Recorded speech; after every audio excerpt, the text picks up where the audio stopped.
ಬ್ರಹ್ಮಾವರದ ಹನೇಹಳ್ಳಿಯಲ್ಲಿ shootout ನಡೆದಿರತಕ್ಕಂತಹ ಒಂದು ವಿಚಾರ. ಶೂಟೌಟ್ಗೆ ಕೃಷ್ಣ ಎಂಬುವರು ಬಲಿಯಾಗಿದ್ದಾರೆ.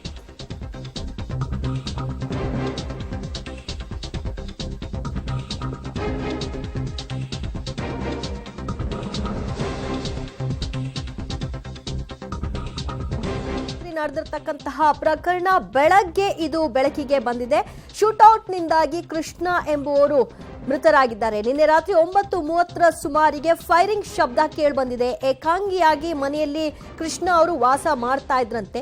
ಮಣಿಪಾಲದಲ್ಲಿ ಕೆಲಸ ಮಾಡಿಕೊಂಡಿದ್ದಂತಹ ಕೃಷ್ಣ ಗುಂಡು ಹಾರಿಸಿದವರಿಗಾಗಿ ಈಗ ಪೊಲೀಸರು ಶೋಧ ಕಾರ್ಯವನ್ನ ನಡೆಸ್ತಾ ಇದ್ದಾರೆ. ಯಾವ ಒಂದು ಹಿನ್ನೆಲೆಯಲ್ಲಿ ಈ ಕೃತ್ಯ ಎಸಗಲಾಗಿದೆ ಅಂತ ಸ್ಥಳಕ್ಕೆ Udupi SP doctor K Arun ಭೇಟಿ ನೀಡಿ ಪರಿಶೀಲನೆಯನ್ನ ನಡೆಸ್ತಾ ಇದ್ದಾರೆ. ಒಬ್ಬರೇ ಆ ಮನೆಯಲ್ಲಿ ವಾಸವಾಗಿದ್ರು. ರಾತ್ರಿ 9:30 ಸಂದರ್ಭದಲ್ಲಿ ಗುಂಡಿನ ಸದ್ದು ಕೇಳಿಬಂದಿದೆ. ಜನ ಅದನ್ನ ಸೀರಿಯಸ್ ಆಗಿ ತೆಗೆದುಕೊಂಡಿಲ್ಲ. ಆದ್ರೆ ಬೆಳಗ್ಗೆ ನೋಡಿದಾಗ ಈ ಒಂದು ಪ್ರಕರಣ ಬೆಳಕಿಗೆ ಬಂದಿದೆ. ಶೂಟೌಟ್ ಆಗಿ ಮೃತಪಟ್ಟಿದ್ದಾರೆ ಕೃಷ್ಣ ಅನ್ನೋದು ತಿಳಿದು ಬಂದಿದೆ.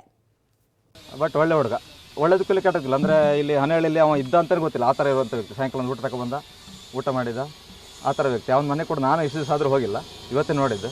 ಇದು ನೋಡಿ ಭಾಳ ಬೇಜಾರಾಗುತ್ತೆ. ಯಾಕಂದ್ರೆ ಯಾವುದಕ್ಕಿಲ್ಲ, ಒಂದು ಅಂಡರ್ ವರ್ಲ್ಡ್ ಅಥವಾ ಕೊಲೆ ಗಿಲೆ ಯಾವುದೋ ಗಲಾಟೆ ಸಾಲ ಸೋಲು ಯಾವುದಕ್ಕಿಲ್ಲವ. ಅದು ನಾನು ಕಂಡ ಪ್ರಕಾರ ಮನೇಲಿ ಒಬ್ಬನಿದ್ದು, ನಂಗೆ ಗೊತ್ತಿದ್ದ ಪ್ರಕಾರ ಮನೇಲಿ ಒಬ್ಬನಿರೋದು. ಫ್ಯಾಮಿಲಿ ಇಲ್ಲ. ಅಂದರೆ ಅವ್ರ ಮದುವೆ ಆಗಿತ್ತು, ಸ್ವಲ್ಪ ಸಾಂಸಾರಿಕ ಸಮಸ್ಯೆ ಅದು ಎಲ್ಲ ಕಡೆ ಇರುವುದೇ, ಎಲ್ಲ ಮನೇಲಿ ಇರುವುದು ಅದೆಲ್ಲ, ಅದೇ ಇದಿರ್ಬೋದು.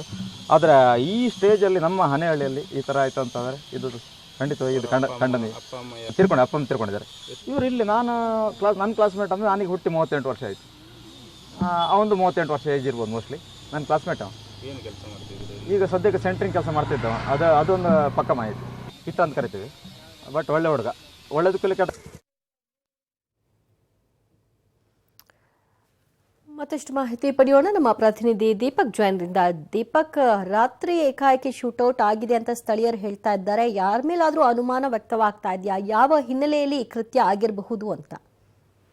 ದಿವ್ಯಜ್ಯೋತಿ, ಈ ಒಂದು ಪ್ರಶ್ನೆ ಇಡೀ ಊರಿನವರಿಗೆ ಕಾಡ್ತಾ ಇರುವಂತದ್ದು. ಯಾಕಂದ್ರೆ ಈ ಕಾಂಕ್ರೀಟ್ ನ ಸೆಂಟ್ರಿಂಗ್ ಕೆಲಸಕ್ಕೆ ಹೋಗುವಂತಹ ಕೃಷ್ಣ ಅನ್ನೋ ವ್ಯಕ್ತಿ 35 ವರ್ಷ ಪ್ರಾಯದವರು ಏಕಾಂಗಿಯಾಗಿ ಮನೆಯಲ್ಲಿ ಜೀವನವನ್ನ ಮಾಡ್ತಾ ಇದ್ದಾರೆ. ಅವರಿಗೆ ಮದುವೆ ಆಗಿದೆ, ಆದ್ರೆ ಪತ್ನಿ ಅವರು ಚಿಕ್ಕಮಂಗ್ಳೂರಿನಲ್ಲಿ ಕೆಲಸ ಮಾಡ್ತಾ ಇದ್ದಾರೆ.